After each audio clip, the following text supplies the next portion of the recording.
Friends, कैसे हैं आप लोग। Welcome to Unacademy let's crack UPSC CSC Hindi. स्मी चंचल कुमार शर्मा। भारत के संविधान और राज्य व्यवस्था की हमारी इस सीरीज में आपका सभी का एक बार फिर से स्वागत है। हम लोग अभी 9 सेशन कर चुके हैं इस सीरीज के और आज हमारा ये 10वां सेशन है। इस समय अध्याय 5 हमारा चल रहा है। हम लोगों ने संघ और उसका राज्य क्षेत्र देखा था।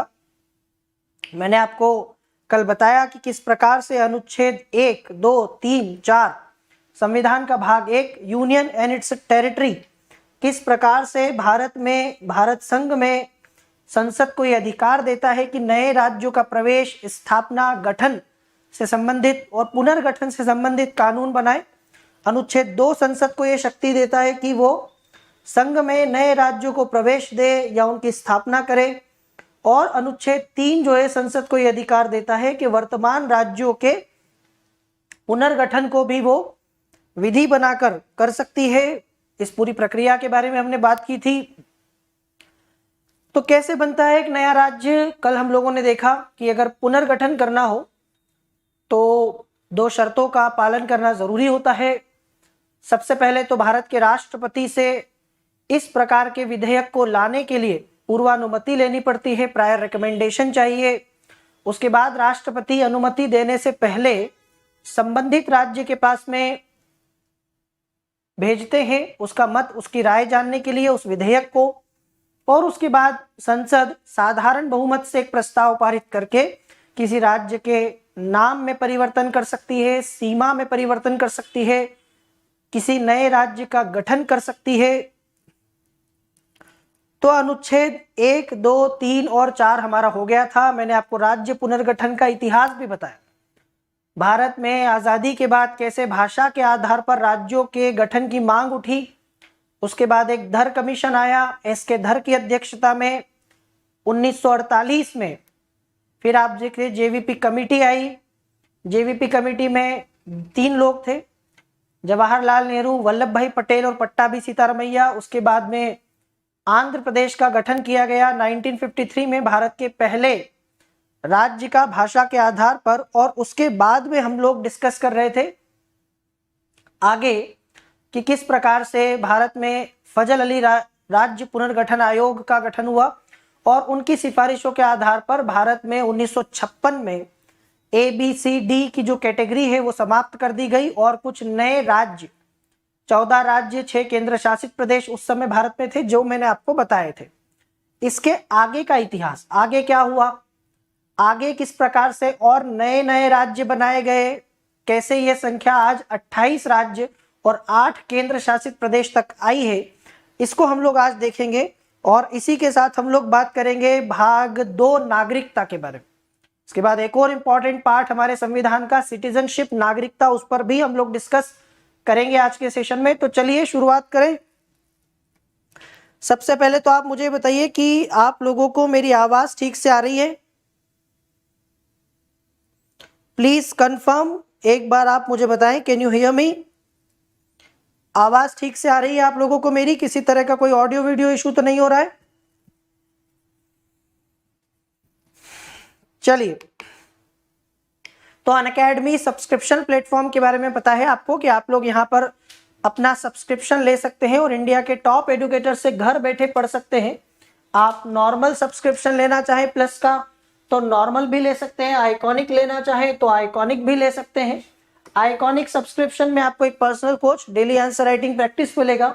1 साल, 2 साल या 3 साल तक का आइकॉनिक या 1, 2, 3 साल तक का नॉर्मल, जो सब्सक्रिप्शन आपको लेना हो, आप मेरा रेफरल कोड CKLIVE, ये मेरा रेफरल कोड है जो आप यूज कर सकते हैं अनअकैडमी के किसी भी सब्सक्रिप्शन में और आपको 10% का एक्स्ट्रा डिस्काउंट यहाँ से मिलेगा, प्लस मेरा पर्सनल गाइडेंस आपको मिलेगा। तो याद रखिएगा, ये रेफरल कोड किसी भी सब्सक्रिप्शन में आप अनअकैडमी में यूज कर सकते हैं, CKLIVE। और अगर आप एक साथ पे नहीं कर सकते तो लोन फैसिलिटी भी है। लोन लेकर भी आप अनअकैडमी से लोन लेकर अपना सब्सक्रिप्शन ले सकते हैं और बिना किसी ब्याज के सारा पैसा 12 महीनों में 12 EMI में आप पे कर सकते हैं। तो आपके पास एक लोन का भी ऑप्शन है, बहुत बढ़िया। लोन ले सकते हैं बिना किसी ब्याज के, आप अनअकैडमी से और सब्सक्रिप्शन ले सकते हैं। तो ये आपके ऊपर है कि आप लोन से लेना चाहें तो लोन से ले लीजिए, एक साथ पे करना चाहें तो एक साथ कर दीजिए। तो हमारा जो ये चल रहा है भाग 1 संघ और इसका क्षेत्र, यूनियन एंड इट्स टेरिटरी, इसको कंटिन्यू करते हैं। तो मैंने आपको बताया था कि राज्य पुनर्गठन अधिनियम ने भारत में किस प्रकार से 14 राज्य और 6 केंद्र शासित प्रदेश भारत में आ गए थे 1956 तक, है ना। तो राज्य पुनर्गठन अधिनियम 1956 और 7वें संविधान संशोधन अधिनियम 1956 के द्वारा हमारे यहाँ क और ख जो भाग थे कि बीच की दूरी को समाप्त कर दिया गया, ग और को खत्म कर दिया गया। इनमें से कुछ को पड़ोस राज्यों के साथ मिला दिया गया, तो कुछ को संघ शासित क्षेत्र के तौर पर पुनः स्थापित किया गया।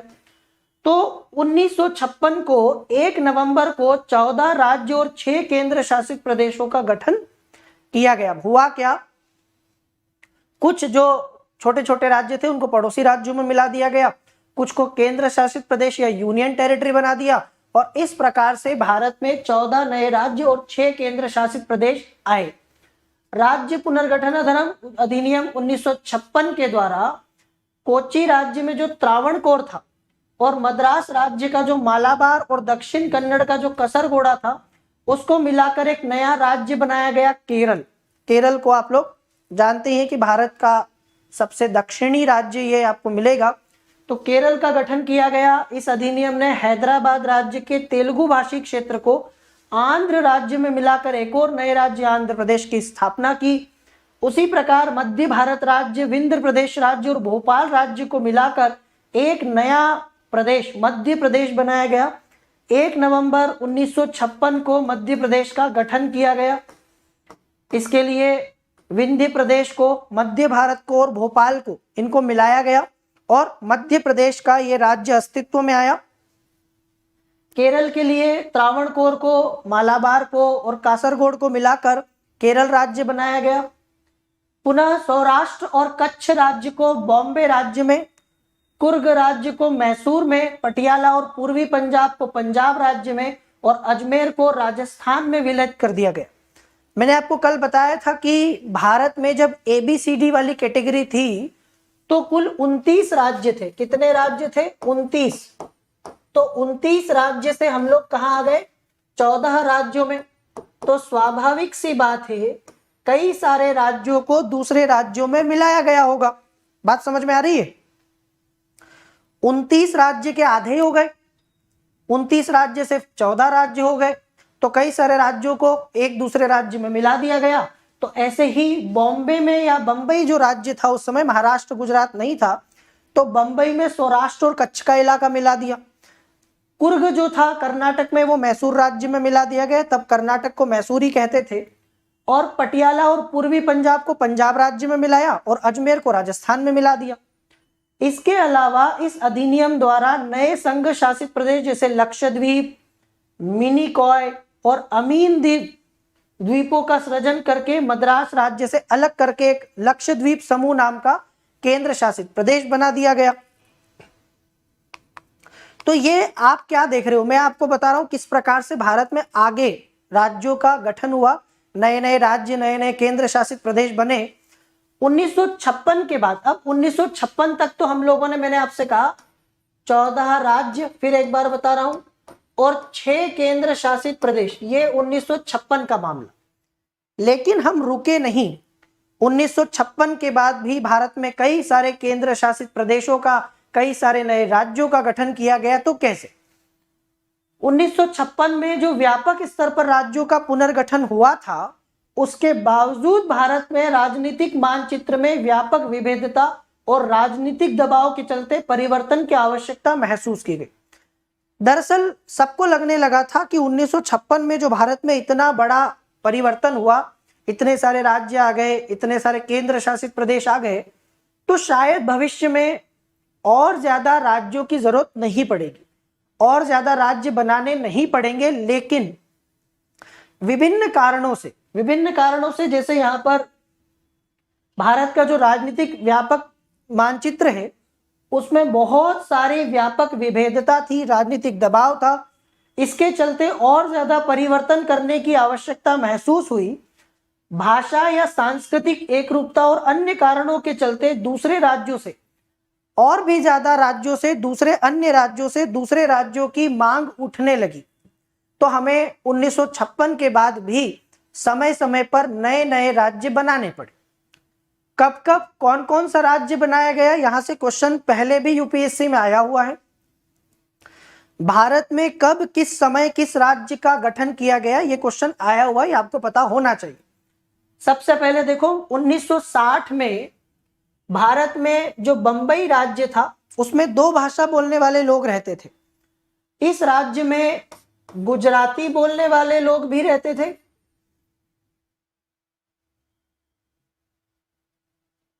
द्विभाषी राज्य था, यहां गुजराती बोलने वाले लोग भी रहते थे और यहां मराठी बोलने वाले लोग भी रहते थे। अब एक राज्य में 2 भाषा बोलने वाले लोग रहते थे, तो यहां यह मांग की गई कि गुजराती बोलने वालों को मराठी बोलने वालों से अलग किया जाए, गुजराती भाषा वालों का अलग राज्य बनाया जाए। तो 1960 में बंबई को 2 भागों में बांट दिया गया। एक मराठी भाषा बोलने वालों का राज्य जो महाराष्ट्र के नाम से जाना गया, और दूसरा गुजराती भाषा बोलने वालों का राज्य जिसे गुजरात के नाम से जाना गया। तो गुजराती भाषा बोलने और मराठी भाषा बोलने वालों के 2 राज्य हो गए एक राज्य से। बंबई पहले गुजरात महाराष्ट्र सब मिला के बंबई था, तो यहां महाराष्ट्र बन गया और एक गुजरात बन गया। फिर 1960 में भारत में एक राज्य और आ गया। 14 तक तो मैं आपको बता ही चुका था, ये पहले आप देखो। फिर उसके बाद गुजरात बना, तो 15वां राज्य जो भारत का था वो 15वां राज्य हमारा गुजरात हो गया। ठीक है, आप क्रम से जोड़ते जाएंगे तो आप देखेंगे कि संख्या जो है बढ़ती जाएगी और भारत में राज्यों की जो संख्या है वो बढ़ते बढ़ते 28 तक कैसे आएगी। फिर गुजरात जो है भारतीय संघ का 15वां राज्य बन गया। दादर और नागर हवेली आपको पता है पुर्तगालियों के पास था। 1954 में यह स्वतंत्र हो गया। इससे पहले दादर और नागर हवेली में पुर्तगाल का शासन था। आप वैसे भी जानते हैं कि भारत के पश्चिमी उस इलाके में बहुत सालों से पुर्तगाल राज कर रहा था। गोवा, दमन दीव, दादर नगर हवेली, ये इलाका पुर्तगालियों के पास रहा था। गोवा की बात जहां तक हम करते हैं तो 1510 में गोवा पुर्तगालियों के पास आ गया था। 1510 से लेकर तो भारत की आजादी के बाद तक 1961 तक पुर्तगालियों के पास में था गोवा। 1961 तक गोवा पर कब्जा करके उन्होंने रखा था, तो यहां पुर्तगाल का शासन था। 1961 तक यहां पर लोगों द्वारा स्वयं चुना गया प्रशासन चलता रहा। फिर हमने 10वां संविधान संशोधन अधिनियम 1961 पास किया और हमने दादर और नागर हवेली को एक केंद्र शासित प्रदेश बना दिया। फाइनली ये यूनियन टेरिटरी बन गया। फिर गोवा, दमन और दीव, दादर नगर हवेली और के बाद आगे क्या हुआ, 1961 में हमें पुलिस कार्यवाही करनी पड़ी थी, आपको पता है, गोवा के लिए। पुलिस कार्यवाही के माध्यम से गोवा, दमन और दीव को अधिग्रहित किया गया और 12वें संविधान संशोधन अधिनियम 1962 के द्वारा इन्हें भी यूनियन टेरिटरी या केंद्र शासित प्रदेश बना दिया गया। तो भारत में गोवा, दमन, दीव, दादर नगर हवेली, ये सारे क्या बन गए, ये सारे भारत में केंद्र शासित प्रदेश बन गए, यूनियन टेरिटरी बन गए। लेकिन गोवा को बाद में राज्य बनाया गया। 1987 में 1987 में गोवा को एक पूर्ण राज्य बना दिया गया। इसी तरह दमन और दीव को भी एक अलग केंद्र शासित प्रदेश बना दिया गया। तो पहले मैंने आपको बताया कि भारत में गोवा जो है एक केंद्र शासित प्रदेश था, इसको पुलिस कार्यवाही के द्वारा अधिग्रहित किया गया और बाद में 1987 में आप सभी को पता है कि गोवा को हमने भारत का, आगे बताऊंगा मैं कि भारत का जो है ये एक राज्य बना था, 25वां राज्य बना था। गोवा भारत का 25th स्टेट बना आगे जाकर। अब बात करते हैं पुदुचेरी की। पुर्तगाल का मामला खत्म, पुर्तगाल के पास जो था वो सब ले लिया। पुदुचेरी किसके पास था? पुदुचेरी फ्रांसीसियों के पास था। ठीक है, ये फ्रांस के पास था, यहां पर फ्रांस का आधिपत्य था। तो पुदुचेरी का क्षेत्र पूर्व फ्रांसीसी गठन का स्वरूप का था। जिसे भारत में पुडुचेरी, कराईकल, माहे और यनम के रूप से जाना गया। आपको पता है कि पुडुचेरी केंद्र शासित प्रदेश में कराईकल भी आता है, माहे भी आता है, यनम भी आता है, ये सब मिला के एक पुडुचेरी केंद्र शासित प्रदेश बनता है। तो इस सब को मिला के हमने क्या किया, पुडुचेरी बनाया। हालांकि फ्रांस से 1954 में फ्रांस ने इसे भारत के सुपुर्द कर दिया था। तो 54 में हमारे पास पुडुचेरी फ्रांस के पास से आ चुका था। इस तरह 1962 तक इसका प्रशासन एक अधिग्रहित क्षेत्र की तरह हम लोग चलाते रहे। 14वें संविधान संशोधन अधिनियम के द्वारा इसे हमने यूनियन टेरिटरी बना दिया, संघ शासित प्रदेश बना दिया, और आज भी भारत में पुडुचेरी एक केंद्र शासित प्रदेश के तरह ही काम कर रहा है। ठीक है, अब आइए नागालैंड की बात करें। नागालैंड भारत का एक उत्तर पूर्वी राज्य है। अरुणाचल प्रदेश आप देखेंगे तो अरुणाचल प्रदेश के नीचे नागालैंड और मणिपुर के ऊपर, तो अरुणाचल और मणिपुर के बीच का एक राज्य है। खास करके नागा जनजातियों के लिए जाना जाता है। यहाँ पर एक जनजाति आपको मिलेगी नागा। हालांकि नागा जनजातियां भारत में भी मिलेगी और म्यांमार के कुछ हिस्से में भी, सरहद के उस पार म्यांमार में भी आपको नागा जनजातियां मिलेंगी। और ये पूरा इलाका मिला के वो बहुत समय से ग्रेटर नागालैंड की मांग करते रहे हैं। वो चाहते हैं कि नागा जनजातियों का एक बहुत बड़ा अपना इलाका हो ग्रेटर नागालैंड के नाम से। तो नागालैंड में क्या हुआ, 1963 में नागा पहाड़ियों और असम के बाहर के त्वेंसांग क्षेत्रों को मिलाकर नागालैंड राज्य का गठन किया गया। तो नागालैंड भारत में 1963 में ही एक राज्य बन गया था, है ना। तो आपको पता होगा नागालैंड पहले ही राज्य बन गया था, बहुत पहले। यूपीएससी में एक बार क्वेश्चन यहाँ से आया भी था, तो कई सारे बच्चों ने उसमें सीक्वेंस पूछा था कि कौन सा कब राज्य बना। तो उनका एक कॉमन सेंस ये कह रहा था कि नागालैंड तो उत्तर पूर्वी राज्य, शायद ही बहुत बाद में जाके राज्य बना होगा।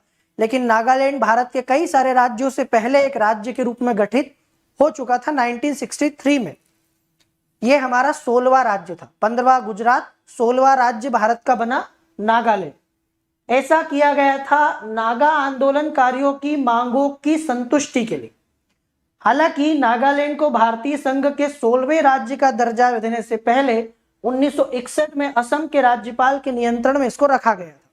तो ये भारत का 16वां राज्य था, 16th स्टेट ऑफ इंडिया।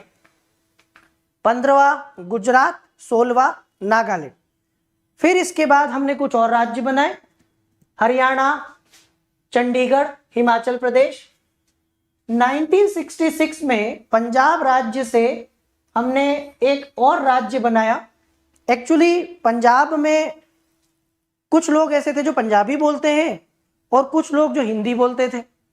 तो एक मांग ये थी कि पंजाब में हिंदी बोलने वालों का एक अलग राज्य बनाया जाए। तो हमने क्या किया, पंजाब से एक इलाका अलग किया जो हिंदी बोलने वालों का था और एक नया राज्य का गठन किया हरियाणा के नाम से।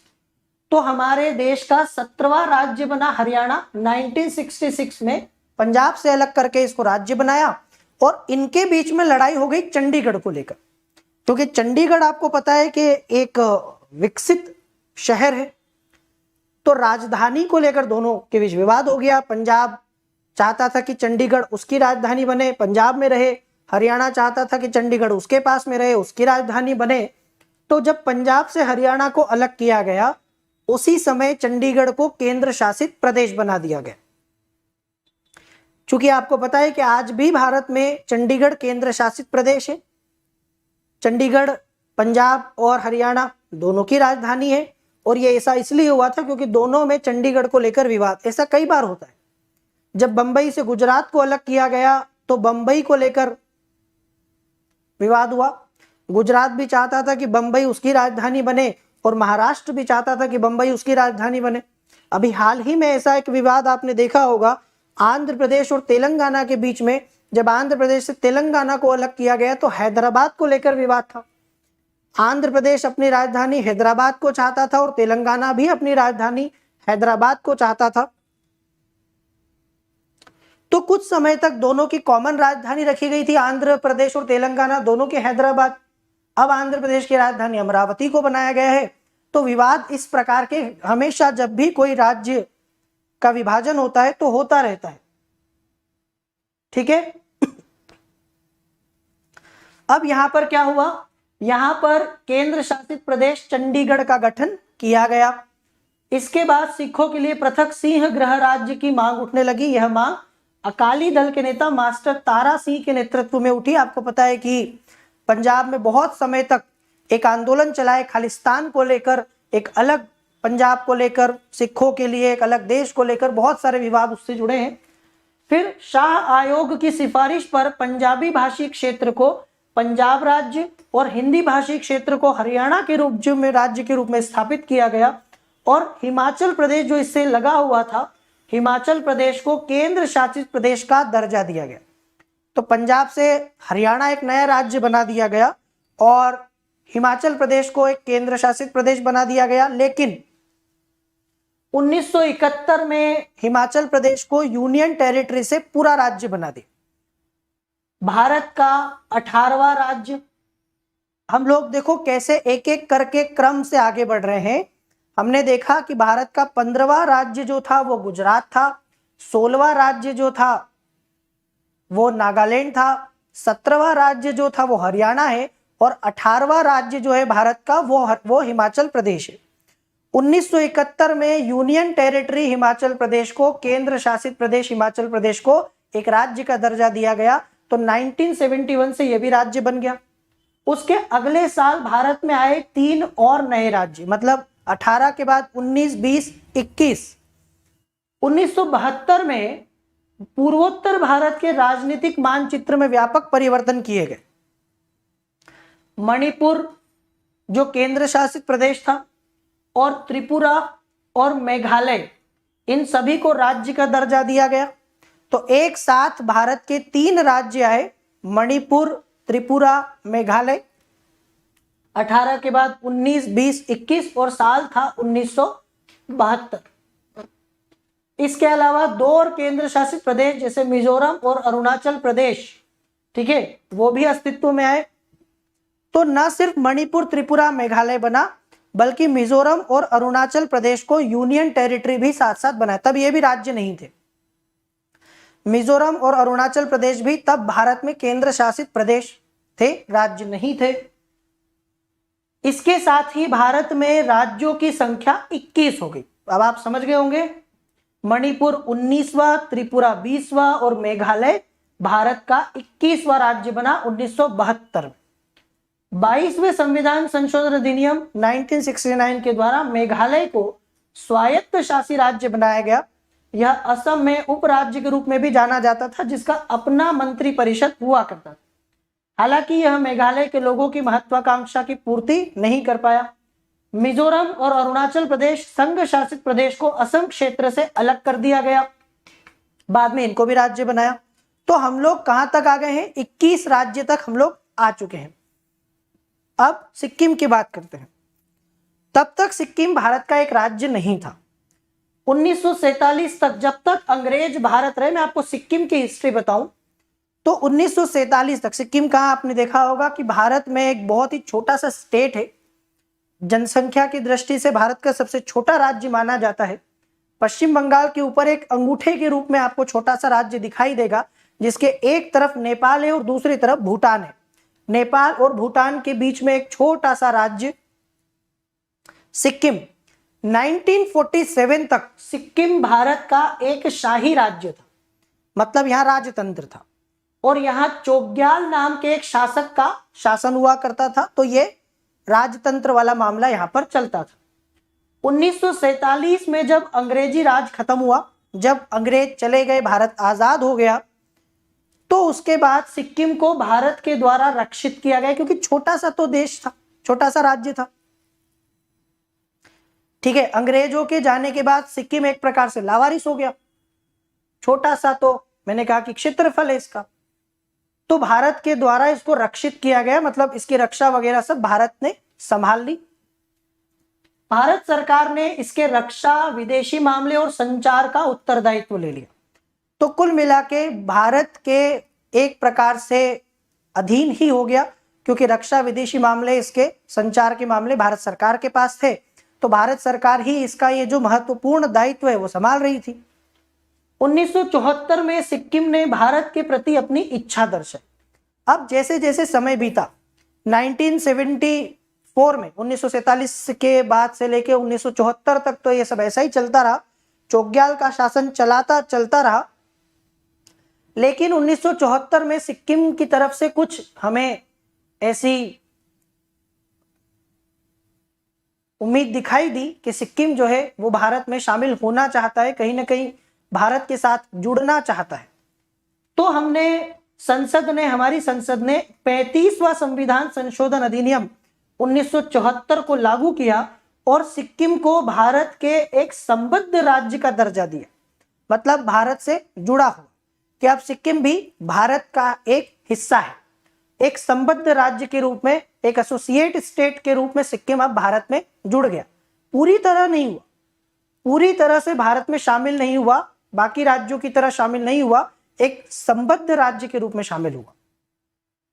इसके लिए बकायदा हमको 35वां संविधान संशोधन करना पड़ा भारत के संविधान में, और इसके लिए हमने एक नया अनुच्छेद जोड़ा संविधान में, 2 तो मैंने कल आपको बताया था ना, 2 जोड़ा गया और एक नई अनुसूची जोड़ी गई, 10वीं अनुसूची। संविधान की 9 अनुसूचियां तो आपको पहले ही पता है, इस समय तक हो चुकी थी।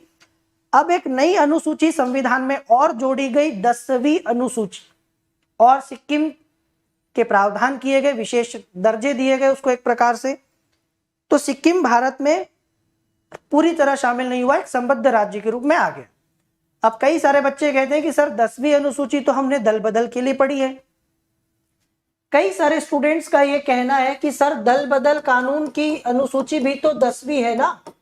तो मैं आपको बता दूं कि पहले 10वीं अनुसूची सिक्किम के लिए ऐड हुई थी, लेकिन इसको खत्म कर दिया गया। इसलिए 1985 में जब दल बदल कानून हुआ तो ये 10वीं अनुसूची बन गया। अगर सिक्किम वाली अनुसूची समाप्त नहीं होती तो दल बदल वाली अनुसूची आपकी 11वीं अनुसूची होती। तो 10वीं अनुसूची हमने शामिल की, एक नया अनुच्छेद 2 शामिल किया गया, और उसमें वो टर्म्स एंड कंडीशंस थी जिसके द्वारा सिक्किम भारत से जुड़ा था। लेकिन ये प्रयोग सफल नहीं हो पाया। हमने एक एक्सपेरिमेंट किया था और ये एक्सपेरिमेंट ज्यादा सफल नहीं हुआ। सिक्किम के लोगों को पूरी तरह से भारत में शामिल होना था, उन्हें चोग्याल का शासन, किसी भी तरह का राजतंत्र नहीं चाहिए था। वो भारत के बाकी राज्यों की तरह भारत में शामिल होना चाहते थे, भारत में पूरी तरह से विलय चाहते थे, मिलना चाहते थे। तो ये प्रयोग सफल नहीं हुआ और सिक्किम के लोगों की महत्वाकांक्षाओं की पूर्ति यहां से हो नहीं पाई। अब सिक्किम में क्या हुआ, एक जनमत संग्रह हुआ। 1975 की बात है, सिक्किम में एक जनमत संग्रह हुआ। और जनमत संग्रह किसको लेकर हुआ? जनमत संग्रह इस बात को लेकर हुआ कि चोग्याल का शासन रखना है कि समाप्त करना है।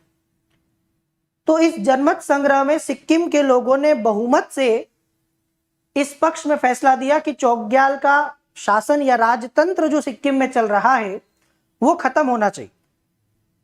आ गया समझ में? यहां तक क्लियर हुआ? तो क्या कर दिया गया, जनमत संग्रह के द्वारा चोग्याल के शासन को समाप्त करने के लिए सिक्किम की जनता ने खुद मत दिया, और इस तरह फिर सिक्किम जो है भारत का एक अभिन्न हिस्सा बन गया। अब भारत सरकार को लगा कि सिक्किम को भारत में पूरी तरह शामिल करने का समय आ गया है, मतलब भारत में अब सिक्किम बाकी राज्यों की तरह होगा। इसके लिए संविधान में एक और संशोधन करना पड़ा, 36वां। हमारे संविधान में 36वां संविधान संशोधन किया गया 1975 में, और सिक्किम को भारत का पूर्ण राज्य बना लिया गया। अब सिक्किम भारत के बाकी राज्यों की तरह राज्य बन गया, और यह था हमारा 22वां राज्य। 21 तक मैं आपको बता चुका हूं, यह था भारत का 22वां राज्य। सिक्किम के राज्य बनने के साथ ही राज्यों की संख्या 22 हो गई। फिर 10वीं अनुसूची का क्या हुआ, अनुच्छेद 2 का क्या हुआ? तो हमने इस संशोधन के द्वारा संविधान की वो जो 10वीं अनुसूची जोड़ी थी, जो अनुच्छेद 2 और 10वीं अनुसूची जो हमने जोड़ी थी वो हमने समाप्त कर दी। तो 2 पहले आया फिर चला गया, 10वीं अनुसूची संविधान में आई, फिर चली गई, 9 थी फिर 9 हो गई, और 1974 के 35वें संविधान संशोधन के द्वारा इन्हें जोड़ा गया था, 36वें के द्वारा इन्हें समाप्त कर दिया गया। बस याद रखना इतना कि कभी 35वें संविधान संशोधन ने संविधान में 10वीं अनुसूची जोड़ी थी, जो फिर चली गई 36वें से, और 52वें संविधान संशोधन से 10वीं अनुसूची दल बदल के रूप में फिर लौट आई। इसी के साथ संविधान की पहली और चौथी अनुसूची में भी संशोधन किया गया और एक नया अनुच्छेद संविधान में जोड़ा गया, 371 च। मैंने आपको बताया है कि हमारे संविधान का जो भाग 21 है, भाग 21 में अनुच्छेद 371 जो है वो कई राज्यों के लिए विशेष प्रावधान करता है। उनमें से एक राज्य भारत का सिक्किम भी है। आ गया समझ में कि नहीं? Is that clear? उन राज्यों में से एक राज्य सिक्किम भी है। इसमें क्या है, इस अनुच्छेद में सिक्किम के प्रशासन के लिए कुछ विशेष प्रावधानों की व्यवस्था की गई है। और मैंने आपसे कहा कि अनुच्छेद 2 का और 10वीं अनुसूची को 36वें संविधान संशोधन के द्वारा हटा दिया। कहां तक आ गए हम लोग? कितने राज्य हो गए? राज्य हो गए 22 राज्यों तक आप और हम लोग आ चुके हैं। अब आगे क्या हुआ? आगे की स्टोरी ऐसी है कि भारत में 1987 में 3 और राज्य जुड़े। 23वां राज्य बना मिजोरम, 24वां राज्य बना अरुणाचल प्रदेश, और भारत का 25वां राज्य, आप सभी का पसंदीदा, गोवा। 25वां राज्य जो है भारत का गोवा बन गया। तो 25 राज्य भारत में इस तरीके से यहां तक 1987 तक हो गए। सिक्किम का मामला भी आपको समझ में आ गया होगा। तो 1987 में भारत के संघ में 3 नए राज्य, मिजोरम, अरुणाचल प्रदेश और गोवा को 23, 24, 25वें राज्य के रूप में जोड़ा गया। इसी के साथ संघ शासित प्रदेश मिजोरम को पूर्ण राज्य बनाया गया, क्योंकि मिजोरम पहले यूनियन टेरिटरी था, ये पूरा राज्य हो गया। 1986 में एक समझौते के आधार पर इसका निर्माण हुआ, जिस पर भारत सरकार और मिजो नेशनल फ्रंट ने हस्ताक्षर किए थे। तो 2 दशक से ज्यादा लंबे समय से चले आ रहे राजद्रोह को भी इससे समाप्त कर दिया गया। अरुणाचल प्रदेश को 1972 में यूनियन टेरिटरी बनाया गया था, और अब अरुणाचल प्रदेश भी एक राज्य बन गया। आपको पता है कि अरुणाचल प्रदेश भारत का एक 24वां राज्य बना आगे जाकर। फिर गोवा को दमन और दीव से अलग करके गोवा एक राज्य बन गया, दमन दीव केंद्र शासित प्रदेश बने रहे, तो 25 हो गए। फिर सन 2000 की बात है, भारत में 3 और राज्य आए। सन 2000 में हमने 3 और राज्य बनाए। एक क्वेश्चन है अमन जैन का कि सर अनुसूची का संविधान निर्माण में क्या महत्व है? आप में से भी कई लोगों को क्या ऐसा लगता है, या क्या आपके दिमाग में ऐसा क्वेश्चन है कि भारत के संविधान में जो अनुसूचियां हैं इनका क्या महत्व है, या अनुसूचियों की जरूरत क्या है? जब वो संविधान का भाग है तो संविधान में ही क्यों नहीं लिख दिया गया? तो इसका आंसर ये है कि चूंकि भारत का संविधान वैसे ही बहुत बड़ा है, दुनिया का सबसे बड़ा संविधान वो तब भी था, आज भी है, तो कुछ बातें ऐसी हैं जो कि डिटेल में संविधान में लिखने से बचा गया, और उन चीजों को संविधान से अलग से लिख के और जोड़ दिया गया। नहीं तो ये संविधान और ज्यादा बड़ा और ज्यादा विस्तृत हो जाता। सोचिए कि जैसे हमारे यहाँ पर मैंने आपको बताया, दूसरी अनुसूची में वेतन भत्तों की बात की गई कुछ पदाधिकारियों के, तीसरी अनुसूची में शपथ का फॉर्मेट दिया गया है।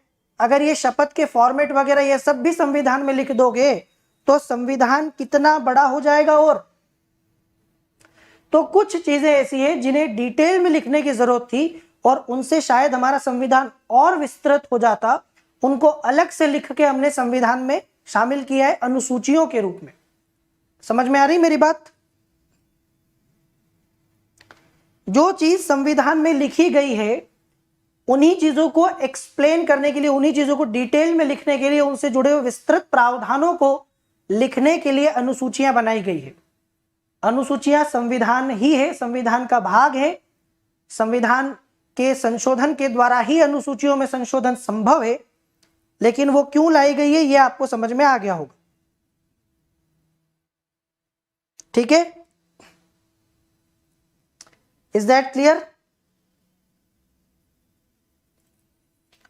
तो अब 2000 में 3 नए राज्य आए। छत्तीसगढ़ भारत का 26वां राज्य बना, उत्तराखंड भारत का 27वां राज्य बना और झारखंड भारत का 28वां राज्य बना। 25 के बाद 1987 में 3 राज्य जुड़े थे और 2000 में 3 और राज्य जोड़े गए,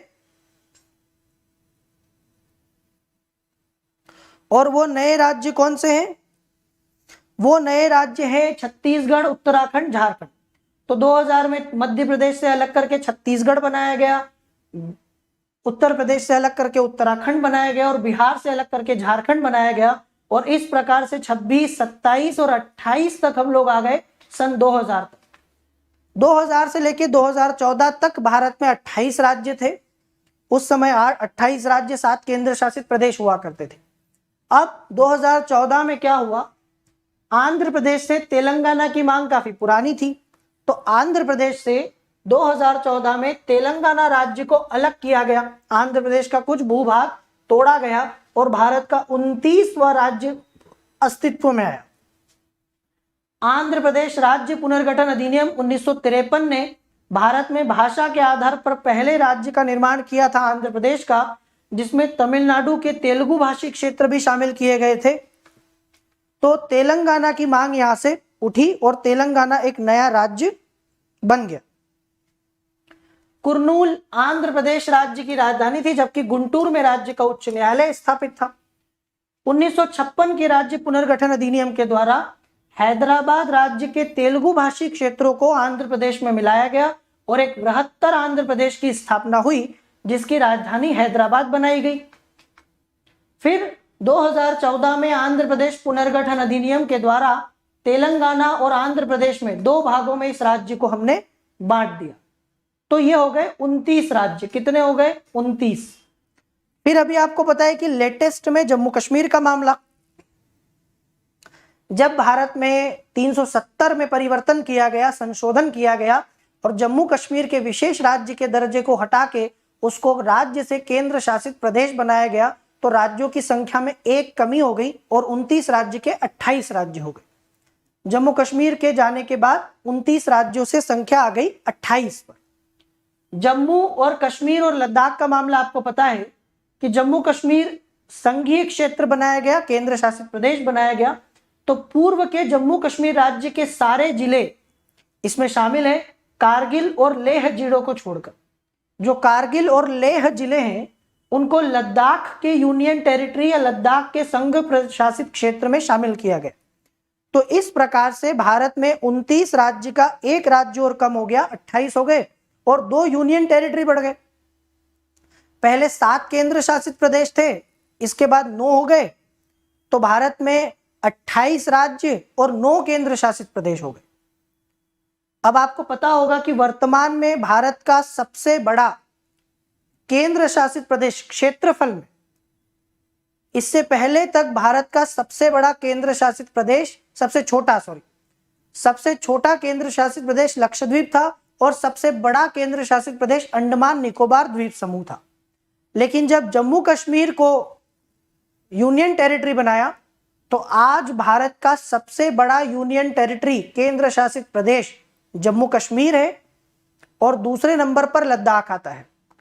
दूसरा सबसे बड़ा केंद्र शासित प्रदेश लद्दाख है और तीसरा सबसे बड़ा केंद्र शासित प्रदेश अंडमान निकोबार है ना। तो ये 2। अब यहां पर मैंने आपको बताया कि राज्य तो हो गए 28, लेकिन यूनियन टेरिटरी हो गए 9 केंद्र शासित प्रदेश हो गए।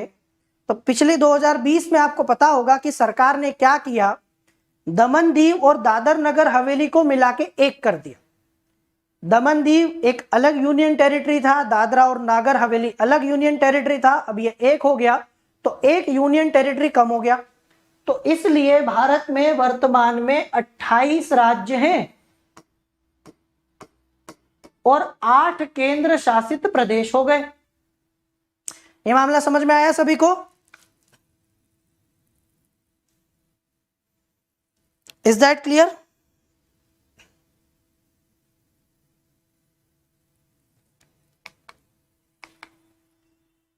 इस प्रकार राज्यों की और संघ शासित क्षेत्रों की संख्या 1956 में जो 14 और 6 थी वो अब बढ़कर 28 और 8 हो गई।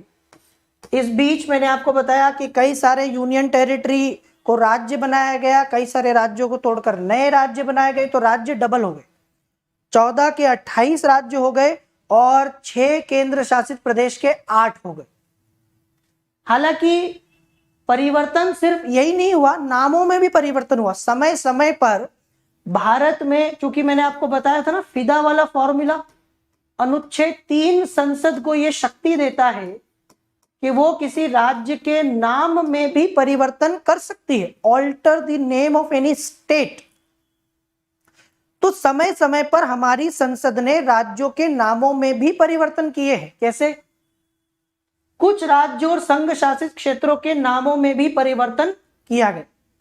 संयुक्त प्रांत वो पहला राज्य था जिसका नाम बदला गया। आपने पढ़ा होगा कि जब हमारे देश में आजादी का संघर्ष चल रहा था तो आजादी के संघर्ष के समय में भारत में संयुक्त प्रांत का नाम मिलेगा आपको बार बार, उत्तर प्रदेश नहीं मिलेगा। तब उत्तर प्रदेश का जो ये राज्य है संयुक्त प्रांत के नाम से जाना जाता था और संयुक्त प्रांत का नाम बदला गया ये 1950 में। ये वो पहला राज्य है भारत का जिसका नाम बदला गया, ये फैक्ट याद रखना। भारत का पहला राज्य जिसका नाम बदला गया आजादी के बाद तो वो संयुक्त प्रांत है जिसका नाम बदल के 1950 में उत्तर प्रदेश कर दिया गया। ठीक है। फिर मद्रास, हमारे यहां पर मद्रास चलता था 1969 तक। मद्रास का नाम बदल के तमिलनाडु किया गया। आज जो आप तमिलनाडु राज्य देख रहे हो, पहले ये मद्रास के नाम से जाना जाता था, 69 के बाद ही तमिलनाडु बना है। 1973 तक मैसूर नाम से जाना जाता था वो राज्य जो आज कर्नाटक के नाम से जाना जाता है। ये सीक्वेंस भी याद रख लेना। जब आप टीपू सुल्तान पढ़ते हो, जब आप हैदर अली पढ़ते हो तो आपने देखा होगा कि मैसूर का राज्य था। मैसूर, आंग्ल मैसूर युद्ध पढ़ते हैं हम लोग, है ना। आंग्ल मैसूर युद्ध के बाद मैसूर को हरा के सहायक संधि की गई, मैसूर को हड़प लिया गया और इस प्रकार से मैसूर ही आपको हमेशा दिखाई देता है। मैसूर 1950 में संविधान लागू होने के बाद भी ये मैसूर ही था। तो 1973 में मैसूर का नाम चेंज किया गया और इसका नाम रख दिया गया कर्नाटक। इसी साल लक्कादीव, मिनिकॉय और अमीन दीव का नाम भी बदल दिया गया और 1973 से ये लक्षद्वीप के नाम से जाना जाता है, जो हमारा एक यूनियन टेरिटरी है लक्षद्वीप। लक्षद्वीप भी पहले किस नाम से जाना जाता था? लक्कादीव, मिनिकॉय, अमीन दीव, क्योंकि ये सारे द्वीप हैं, यहां पे मिलेंगे आपको। 1992 में दिल्ली, जो हमारा एक यूनियन टेरिटरी के साथ साथ हमारी राजधानी भी है, इसका नाम बदल के एनसीआर कर दिया गया, national capital region NCR Delhi.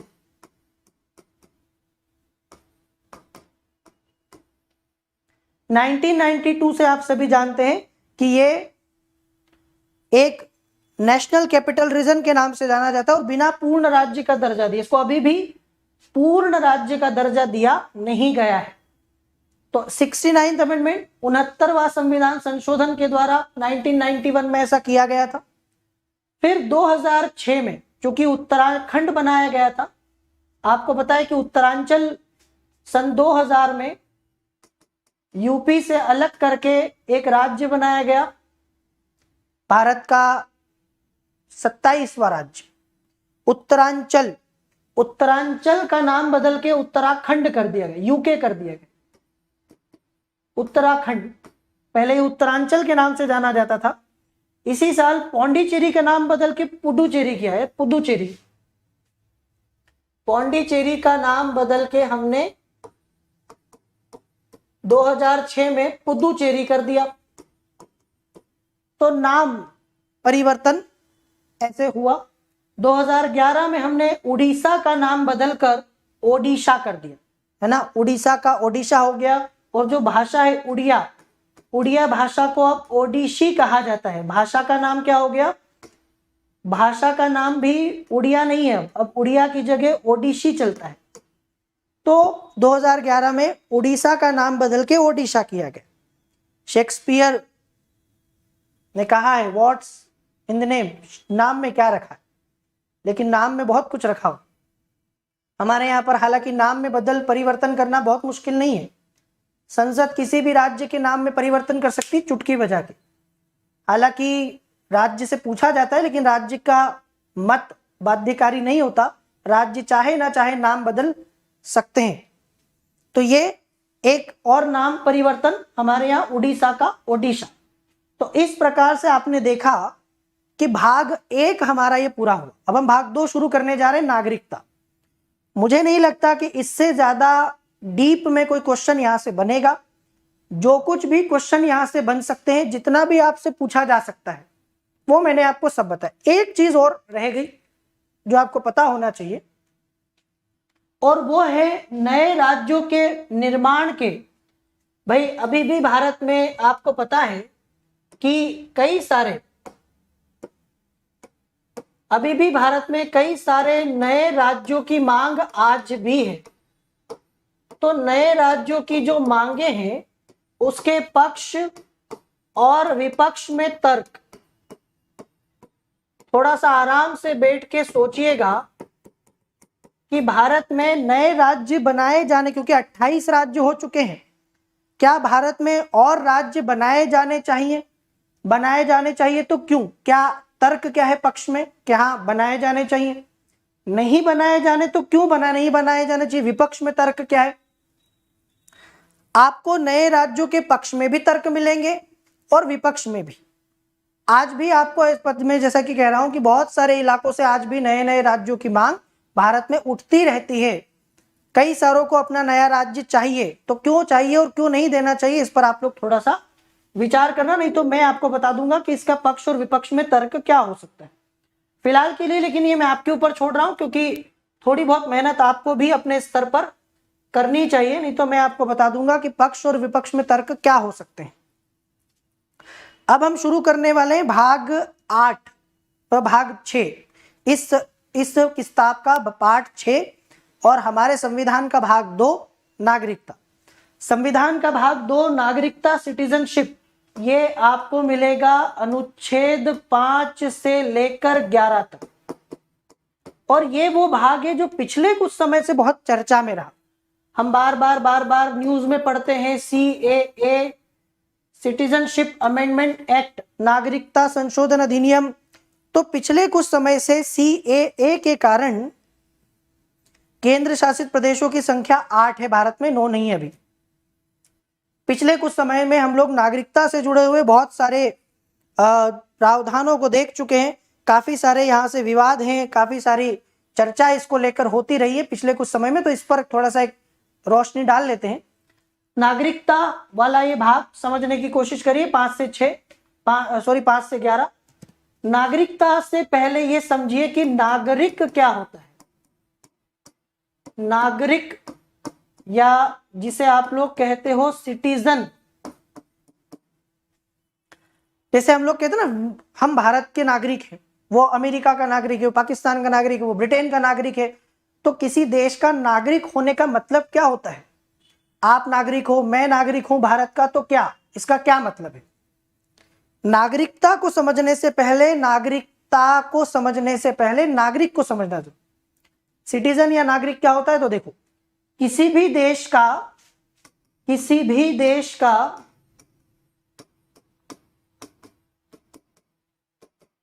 पूर्णकालिक सदस्य,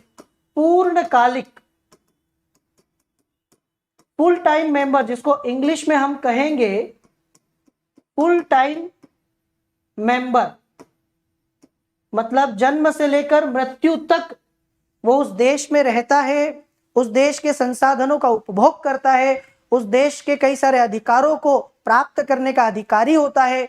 संपत्ति आदि जो आप देखते हैं, वोट देना वगैरह, ये सारे अधिकार होते हैं उसको। तो संसाधनों पर भी अधिकार होता है, अधिकार भी कई सारे प्राप्त होते हैं, उस देश के प्रति कई सारे कर्तव्य भी होते हैं उसके। ऐसा व्यक्ति नागरिक कहा जाता है। ठीक है, जैसे अमेरिका में कोई भारतीय जाता है, भारत से कोई व्यक्ति अमेरिका जाता है, तो वो वहां प्रॉपर्टी नहीं खरीद सकता, वहां पर वो चुनाव में वोट नहीं डाल सकता। या अमेरिका से कोई भारत घूमने आता है या किसी काम से आता है, जॉब कर रहा है अमेरिका वाला कोई भारत में, तो भारत में चुनाव में खड़ा नहीं हो सकता। वोट नहीं डाल सकता, भारत में वाक और अभिव्यक्ति की स्वतंत्रता नहीं है उसके पास। तो ये फर्क है एक नागरिक और एक विदेशी में। किसी भी देश में नागरिक और विदेशी दो तरह के लोग होते हैं, या तो उस देश के अपने लोग होते हैं या विदेशी होते हैं। तो हमारे यहाँ पर नागरिकता का मतलब मैंने आपको बताया, नागरिक किसी देश का पूर्णकालिक सदस्य होता है और इस नाते उसको कई सारे अधिकार प्राप्त होते हैं। लेकिन भारत के संविधान में कौन कौन से अधिकार हैं या कौन कौन से प्रावधान है जो सिर्फ नागरिकों से जुड़े हुए? जैसे मैं आपको बताऊं, कुछ फंडामेंटल राइट्स, कुछ मौलिक अधिकार भारत के संविधान ने सिर्फ नागरिकों को दिए हैं, जैसे अनुच्छेद 15, अनुच्छेद 16, अनुच्छेद 19, 29 और 30। ये जो मौलिक अधिकार आप पढ़ते हैं ना, अनुच्छेद 15, 16, 19, 29 और 30 के, ये मौलिक अधिकार सिर्फ भारत के नागरिकों को है, विदेशियों को नहीं। कुछ आधारों पर विभेद का प्रतिषेध, लोक नियोजन में अवसर की समता, वाक अभिव्यक्ति की स्वतंत्रता जैसी कुछ स्वतंत्रताएं, संस्कृति और शिक्षा के अधिकार 29 और 30 के, ये सिर्फ भारत के नागरिकों के लिए है, भारत के नागरिकों के अलावा विदेशियों को नहीं है। जैसे कुछ मौलिक अधिकार सबके लिए है। अनुच्छेद 14 विधि के समक्ष समता, विधियों का समान संरक्षण, ये विदेशियों के लिए भी है। अनुच्छेद 17 अस्पृश्यता का अंत, अनुच्छेद 18, अनुच्छेद 20, 21, 22, 23, 24, 25, 26, 27, 28, 32 सारे विदेशियों के लिए भी है, भारतीयों के लिए। तो कुछ मौलिक अधिकार तो मैंने आपको बताया कि सिर्फ भारतीयों के लिए है, विदेशियों को प्राप्त नहीं है। और क्या है? भारत के नागरिक होने के नाते और हमें क्या अधिकार है, क्या क्या अधिकार है? नंबर 2, चुनाव में वोट देने का अधिकार। वोट देने का अधिकार सिर्फ नागरिकों को होता है, विदेशियों को ऐसी कोई विशेष सुविधा नहीं होती। ठीक है। दूसरा, तीसरा, चुनाव लड़ने का अधिकार। भारत में चुनाव लड़ने के लिए भारतीय होना अनिवार्य है। कोई भी विदेशी व्यक्ति भारत में चुनाव नहीं लड़ सकता जब तक नागरिक ना हो। फिर इसके साथ कई सारे पदों पर नियुक्ति का अधिकार, राष्ट्रपति, राज्यपाल, सुप्रीम कोर्ट के जज और से बड़े बड़े पद जो है भारत में, वो सिर्फ नागरिकों के लिए आरक्षित है, रिजर्व्ड है। ये यहाँ नागरिक ही होंगे, दूसरे नहीं हो सकते। पांचवा, मूल कर्तव्य। जो मौलिक कर्तव्य हैं संविधान के अनुच्छेद 51 क में जो 11 मूल कर्तव्य हैं, वो सिर्फ भारत के नागरिकों के लिए है। विदेशियों को उन मूल कर्तव्यों का पालन करना होगा, ऐसा कुछ नहीं है। तो ये जो मैंने आपको बताया है, ये कुछ ऐसी चीजें हैं जो भारत में नागरिकों को अधिकार है, सिर्फ भारत के नागरिक होने के नाते। यही अधिकार जब भारत के लोग बाहर जाएंगे तो उन्हें नहीं मिलेंगे, वो अधिकार वहां के देश के उनके नागरिकों को दिए जाएंगे। तो यही फायदा होता है नागरिक होने का। अब हमने ये तो देख लिया कि नागरिकता क्या होती है, नागरिक क्या होता है, और इन्हें कई सारे अधिकार है। अधिकारों के साथ साथ नागरिकों को भारत के प्रति कुछ कर्तव्यों का निर्वहन भी करना होता है। तो वो कहते हैं ना कि अधिकारों के साथ साथ कर्तव्य भी आते हैं। With great power comes great responsibility. जितनी पावर बढ़ती जाती है, अधिकार बढ़ते जाएंगे, शक्ति बढ़ती जाती है, उतने उत्तरदायित्व भी आपके बढ़ते जाते हैं। तो एक नागरिक होने के नाते ये हमारा कर्तव्य है कि हम एक टैक्स जो है, कर जो है, भुगतान करें, राष्ट्रीय ध्वज, राष्ट्रगान का सम्मान और देश के रक्षा करें। भारत में नागरिक जन्म से या प्राकृतिक रूप से राष्ट्रपति बनने की योग्यता रखता है, जबकि अमेरिका में केवल जन्म से ही नागरिक राष्ट्रपति बन सकता है। ये अंतर आपको पता होगा कि अगर मैंने आपसे कहा कि भारत में अगर राष्ट्रपति बनना हो तो एक नागरिक बन सकता है, कोई विदेशी राष्ट्रपति नहीं बन सकता। लेकिन क्या वो भारत में नागरिक जन्म से होना चाहिए, मतलब यहीं पर पैदा हो, यहीं पर नागरिक के रूप में शुरुआत करे अपने जीवन की? ऐसा नहीं है। कोई व्यक्ति जो दुनिया के किसी भी कोने में पैदा हुआ, किसी भी देश में हुआ, किसी भी देश का नागरिक हो, अगर वर्तमान में भारत का नागरिक है, यदि उसने भारत की नागरिकता कैसे भी अर्जित कर ली है, नाउ ही और she is considered as a citizen of India. तो वो राष्ट्रपति का चुनाव भारत में लड़ सकता है और राष्ट्रपति बन सकता है। ऐसा आपको लग रहा होगा कि बड़ा इसमें क्या है, बड़ी बात क्या है ऐसा, लेकिन बड़ी बात यह कि अमेरिका में ऐसा नहीं हो सकता। अमेरिका में अगर आपको राष्ट्रपति बनना है तो आपको अमेरिका में जन्म से नागरिक होना पड़ेगा। अगर आप कहीं और पैदा हुए और बाद में आप अमेरिका के नागरिक बने तो फिर आप इस जीवन में अमेरिका के राष्ट्रपति नहीं बन सकते। Is that clear? अब हम लोग देखिए संवैधानिक उपबंध क्या है। एक नागरिक होके या नागरिकता से जुड़े हुए संवैधानिक उपबंध में आपको बता दूं, अनुच्छेद 5 से 11 हमारे संविधान का जो भाग है 2, वो नागरिकता के बारे में चर्चा करता है। देखो, जब ये संविधान बना तो आपको पता है कि 26 जनवरी 1950 से संविधान लागू हुआ है। तो 26 जनवरी 1950 के दिन कौन व्यक्ति भारत का नागरिक माना जाएगा, कौन नहीं माना जाएगा, क्योंकि तब भारत आजाद भी हुआ था और बंटवारा भी हुआ था, तो यह तय करना जरूरी था कि उस दिन भारत का नागरिक बनने की योग्यता किसके पास है, किसके पास नहीं। ऐसा तो नहीं कि किसी को एकदम से बाहर निकाल देंगे, तुम जाओ इस देश से बाहर, तुम नागरिक नहीं हो यहाँ के। तो क्या योग्यता होनी चाहिए, ये संविधान में लिखा है। संविधान में आपको ये मिल जाएगा कि 26 जनवरी 1950 के पहले भारत का नागरिक कौन उस दिन माना जाएगा, कौन नहीं माना जाएगा, और उसके बाद जब ये संविधान लागू हो जाएगा आने वाले समय में कौन भारत का नागरिक बन सकता है, कौन नहीं बन सकता है, ये संसद तय करेगी। क्योंकि देश की सबसे बड़ी विधायी संस्था वही है, तो उसको ये तय करने का अधिकार होना चाहिए कि कौन व्यक्ति भविष्य में भारत का नागरिक बन सकता है और कौन नहीं बन सकता है। तो इस संबंध में स्थायी और विस्तृत उपबंध नहीं है, यह सिर्फ उन लोगों की पहचान करता है जो कि 26 जनवरी 1950 जिस दिन भारत का संविधान, अभी परसों ही गणतंत्र दिवस गया, उस दिन भारत के नागरिक बनेंगे या बने, उनके बारे में इसने बताया है। इसमें न तो इनके अधिग्रहण और न ही नागरिकता की हानि की चर्चा की गई है। मतलब जो आप ये पढ़ते हो ना कि 5 तरह से भारत के नागरिक बन सकते हैं, आपने पढ़ा होगा, जन्म के द्वारा, वंश के द्वारा, ये जो आप पढ़ते हैं, या 3 तरीके से नागरिकता जा सकती है, ये संविधान में नहीं लिखा है। इस बात को ध्यान से समझ लो कि संविधान में कुछ भी नहीं लिखा है इस बारे में। संविधान तो खाली ये बताता है कि 26 जनवरी 1950 को हमारे देश में जो जो व्यक्ति थे उनमें से कौन नागरिक माने जाएंगे और कौन नहीं माने जाएंगे। तो ये सब आपको कॉन्स्टिट्यूशन में नहीं मिलने वाला, ध्यान रखना। ये संसद को इस बात का अधिकार देता है कि वो नागरिकता से संबंधित मामलों की व्यवस्था करने के लिए कानून बनाए। अल्टीमेटली अधिकार सारा पार्लियामेंट के पास। अल्टीमेटली पार्लियामेंट विल डिसाइड कि कौन भारत का नागरिक हो सकता है और कौन नहीं। इसीलिए संसद ने नागरिकता अधिनियम 1955 को पारित किया। एक अधिनियम 1955 में बनाया गया नागरिकता का, सिटीजनशिप एक्ट, इसको बोलते हैं सिटीजनशिप एक्ट 1955।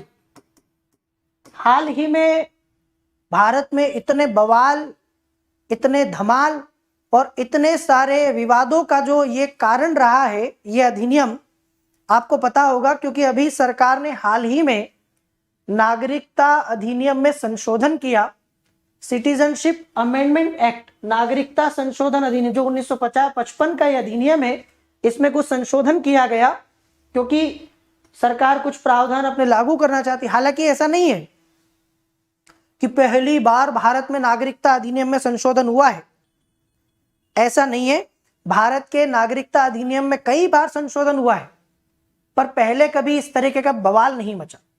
ये बवाल जो पहली बार हुआ है उसके कारण आपको पता है, क्योंकि सरकार ने कुछ धार्मिक आधार पर नागरिकता से जुड़े हुए प्रावधान किए थे कि भारत के आसपास के जो पाकिस्तान, अफगानिस्तान और बांग्लादेश के जो मुल्क हैं, यहाँ के अल्पसंख्यकों को नागरिकता देने से जुड़े हुए कुछ मामले थे, उसको लेकर विवाद हुआ, जो मैं आपको बताऊंगा आगे। तो समय समय पर इस अधिनियम में संशोधन होता रहा है, वो सब बात की बात। पहले ये समझने की कोशिश करते हैं,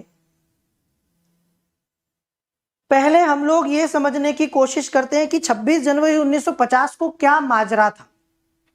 26 जनवरी 1950 को जब संविधान बना तो संविधान के अनुसार 4 कैटेगरी के लोग भारत के नागरिक बनने के योग्य थे या नागरिक बने। 4 कैटेगरी मतलब 4 तरह के लोगों को भारत का नागरिक माना गया था। कब? मैं फिर बता रहा हूं आपको, 26 जनवरी 1950। अब जैसे मान लो कि आप 26 जनवरी, एक थोड़ी सी कल्पना करिए, थोड़ा सा टाइम मशीन से पीछे चलिए। मान लो कि आज 26 जनवरी 1950 का दिन है, एक बड़ा ही शुभ दिन है, क्योंकि आज सुबह सुबह भारत का संविधान लागू हुआ है। बड़ी खुशी है, अच्छा लग रहा है, मजा आ रहा है कि अब एक गणतंत्र और एक संप्रभु देश में रहेंगे हम लोग। अच्छी बात है, लेकिन एक चिंता की बात है। एक चिंता जो मेरे दिमाग में है वो ये कि क्या मैं भारत का नागरिक माना जाऊंगा कि नहीं। ये आज मेरे दिमाग में, मेरे और मेरे परिवार को लेकर मुझे चिंता है कि मैं भारत की नागरिकता की उस श्रेणी में आता हूं कि नहीं आता हूं। तो जो भी व्यक्ति उस दिन इन 4 कैटेगरी जो मैं आपको बताऊंगा, इन 4 शर्तों में से किसी एक को भी पूरा कर दे, कि अगर आप इन 4 श्रेणी में से किसी एक में आते हैं तो आप भारत के नागरिक हैं। चिंता ना करें, मुंह ढक के सो जाएं आराम से, आपको परेशानी की कोई बात नहीं है। और अगर आप इन चारों कैटेगरी में नहीं आते तो आपको सोचना पड़ेगा फिर कुछ आगे। क्या कैटेगरीज थी, कौन कौन से लोग भारत के नागरिक उस दिन माने गए, इस पर मैं आपको थोड़ा सा डिटेल में बताऊंगा। देखो, पेशेंस रखना पड़ेगा आपको। मैं आपको 5 मिनट में ये सारी चीजें बता के निकल सकता था, लेकिन मैं चाहता हूं कि आप एक बार पढ़ लें, अच्छे से पढ़ लें, एक एक चीज को दिमाग में उतार लें, समझ लें कि उस दिन क्या हुआ था, तो फिर आगे आपको परेशानी नहीं आएगी। ठीक है। अब शर्त क्या है? नंबर 1, एक व्यक्ति जो भारत का मूल निवासी है और इन 3 में से कोई एक शर्त पूरी करता है, मतलब भारत में ही रह रहा है, जब से पैदा हुआ है जब से भारत में ही रह रहा है, और इन तीनों में से कोई एक शर्त पूरी करता है। कौन सी शर्त? नंबर 1, यदि उसका जन्म भारत में हुआ हो, या उसके माता पिता में से किसी एक का जन्म भारत में हुआ, या संविधान लागू होने के 5 साल पहले से वो भारत में रह रहा हो। अनुच्छेद 5 कहता है, अनुच्छेद 5 में पहली शर्त है कि आपके माता पिता में से कोई भी भारत में पैदा हुआ हो, किसी एक का जन्म, दोनों का नहीं, किसी एक का भी जन्म भारत में हुआ हो, और संविधान लागू होने के 5 साल पहले से आप भारत में रह रहे हो, मतलब 1945 से, 50 में संविधान लागू हुआ, 1945 से आप सब भारत में रह रहे हो या उससे पहले से, तो आप भारत के नागरिक माने जाएंगे। ये पहली शर्त। दूसरी, एक व्यक्ति जो पाकिस्तान से भारत आया हो, क्योंकि 1947 में बंटवारा हो गया था और ये 1950 की बात है, तो पाकिस्तान से भारत आया हो, या तो आजादी के समय पाकिस्तान चला गया हो, या पहले पाकिस्तान में रह लो बाद में आ गया हो पाकिस्तान से भारत में। एक व्यक्ति जो पाकिस्तान से भारत में आया हो और उसके माता पिता या दादा दादी अविभाजित भारत में पैदा हुए हैं। दूसरा यह है कि यदि आप पाकिस्तान से भारत आए हैं, लेकिन आप जब आजादी हुई या बंटवारा हुआ उससे पहले जो भारत था, उस अखंड भारत में आपके माता पिता दादा दादी में से कोई पैदा हुआ हो और निम्न 2 में से कोई एक शर्त पूरी करता हो, तो वो भारत का नागरिक बन सकता है। कैसी शर्त? बात समझ में आ रही है? आप आए कहां से हो? आप आए हो पाकिस्तान से, और आप भारत के नागरिक माने जाओगे कि नहीं माने जाओगे, ये क्वेश्चन है। तो आपको एक तो ये देखना है कि क्या आपके माता पिता दादा दादी कोई भी अखंड भारत में विभाजन के पहले पैदा हुए थे या रहे थे। ठीक है। और इनमें से कोई एक शर्त कि 19 जुलाई 1948 से पहले भारत आ गया हो और उस तिथि से उसने सामान्यतः भारत में निवास किया हो, मतलब 19 जुलाई 1948 से पहले आप भारत में आ गए हो और तब से लेकर आज तक आप भारत में रह रहे हो, या 19 जुलाई 1948 या उसके बाद आप भारत में आए हो और वो भारत के नागरिक के रूप में पंजीकृत हो, लेकिन ऐसे व्यक्ति का पंजीकृत होने के 6 माह तक भारत में निवास करना आवश्यक है। अब इसमें 2 कैटेगरी है, एक जो 19 जुलाई 1948 के पहले आने वालों की है, जो पहले ही आ गए तब से रह रहे हैं। ठीक है। जो दूसरी कैटेगरी के लोग हैं जो 19 जुलाई 1948 के बाद भारत में आए हैं, और आने के बाद भारत के नागरिक के रूप में पंजीकृत हुए हैं या 6 महीने से वो भारत में पंजीकृत होने के लिए 6 माह तक वो भारत में निवास कर रहे हैं, तो इस प्रकार का व्यक्ति भी भारत का नागरिक माना जाएगा। तीसरा, ये तो हो गए 2, ये 2 हो गए। तीसरा, एक व्यक्ति जो 1 मार्च 1947 के बाद भारत से पाकिस्तान चला गया हो लेकिन बाद में भारत में पुनर्वास के लिए लौट आया हो, तो वो भारत का नागरिक बन सकता है। वो हमारे कहावत है कि सुबह का भूला अगर शाम को लौट आए तो उसे भूला नहीं कहते। कोई व्यक्ति जो 1 मार्च 1947 के बाद पाकिस्तान चला गया हो भारत से, लेकिन उसको वहां जमा नहीं, अच्छा नहीं लगा कि ये क्या मुल्क है, क्या देश है, कहाँ आ गया मैं, वापस आ जाओ, और वो फिर भारत आ गया, तो वो भी भारत का नागरिक उस दिन बन सकता था। ठीक है, 1 मार्च 1947 के बाद भारत से पाकिस्तान गया हो लेकिन बाद में वो व्यक्ति भारत में फिर लौट आया हो तो वो नागरिक बन सकता है। उसे पंजीकरण प्रार्थना पत्र के बाद 6 महीने तक रहना पड़ेगा, कम से कम उसको एक रिक्वेस्ट देनी होगी रजिस्ट्रेशन के लिए, और कम से कम 6 महीने तक वो भारत में रहना चाहिए। ये तीसरा हो गया। चौथा, एक व्यक्ति जिसके माता पिता या दादा दादी अविभाजित भारत में पैदा हुए हो लेकिन वो भारत के बाहर रह रहा है। अब मान लीजिए कि मैं एक ऐसा व्यक्ति हूं जो भारत से बाहर हूं, भारत में हुई नहीं, लेकिन मेरे माता पिता या दादा दादी में से कोई भारत में पैदा हुआ था, तो मैं भी भारत का नागरिक बन सकता हूं। कैसे? यदि उसने भारत के नागरिक के रूप में पंजीकरण कूटनीतिक तरीके या पार्षदी प्रतिनिधि के रूप में आवेदन किया हो कि मुझे भी भारत का नागरिक बनना है, इस प्रकार का एक आवेदन रजिस्ट्रेशन के लिए दिया हो। यह व्यवस्था भारत के बाहर रहने वाले भारतीयों के लिए बनाई गई है ताकि वे भारत की नागरिकता ग्रहण कर सके। तो ऐसा व्यक्ति भी भारत का नागरिक बन सकता है, रजिस्ट्रेशन के लिए आवेदन दे, प्रार्थना करे, रिक्वेस्ट करे, और वो भी बन जाएगा। तो कुल मिलाकर ये जो व्यवस्थाएं मैंने आपको बताई है नागरिकता को प्राप्त करने की, इनमें आपको ये 4 मिलेगा। एक, जो भारत का मूल निवासी हो, जिसके दादा दादी माता पिता भी भारत में पैदा हुए हैं, वो भी भारत में ही रह रहा है हमेशा से, तो वो भारत का नागरिक माना गया उस दिन। दूसरा, ऐसा व्यक्ति जो भारत से पाकिस्तान चला गया हो, फिर आ गया हो, वह व्यक्ति पाकिस्तान स्थानांतरित हुआ हो लेकिन बाद में लौट आया हो, ये एक ही है।